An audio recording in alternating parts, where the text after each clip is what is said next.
Kao što je to i red, prvi gost u našoj hronici Međunarodnog filmskog festivala Palić 94 je selektor Radoslav Zelenović, inače direktor Jugoslovenske kinoteke. Kao glavni i odgovorni u izboru filmova za festival, recite nam koji su bili vaši kriteriji kojim ste se rukovodili. Ne znam da sam glavni, a odgovoran sigurno jesam.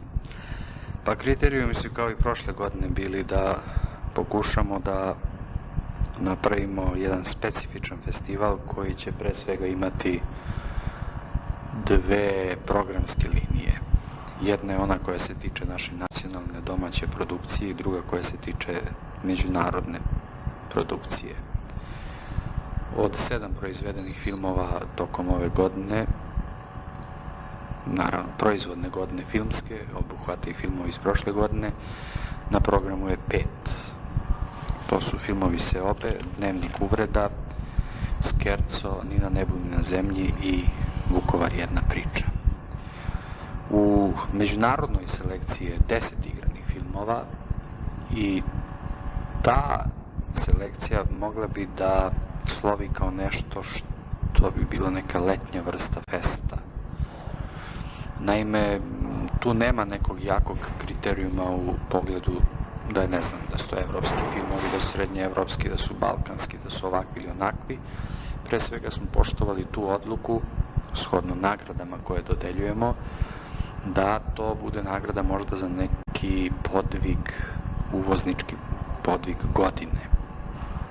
Moram reći to da situacija koliko god izgledala prividno ovo u čemu mi živimo bolja nego prošle godine, ne, kad je film u pitanju neuporedivo gora.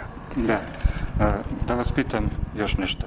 S obzirom da ste i prošle godine obavljali dužnost selektora, možete li povući neku paralelu između ovogodišnjeg i prošlogodišnjeg festivala, naravno kada je u pitanju izbor filmova? Da.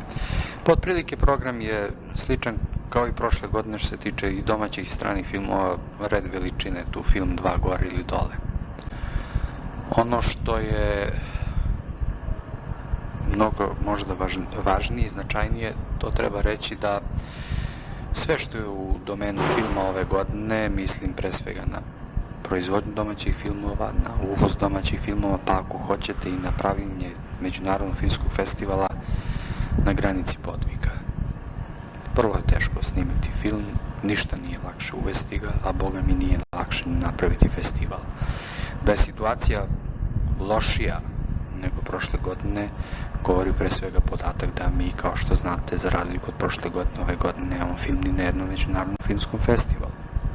Da je to, što se tiče uvoza filma, mi smo prošle godine ipak operisali sa situacijom da smo imali možda 20-ak filmova, da se izabere 10 ove godine. Bilo, ne znam, u igri 16-17 filmova, mi smo izabrali 10. Znači, iz te strane situacija nije bolja nego prošle godine.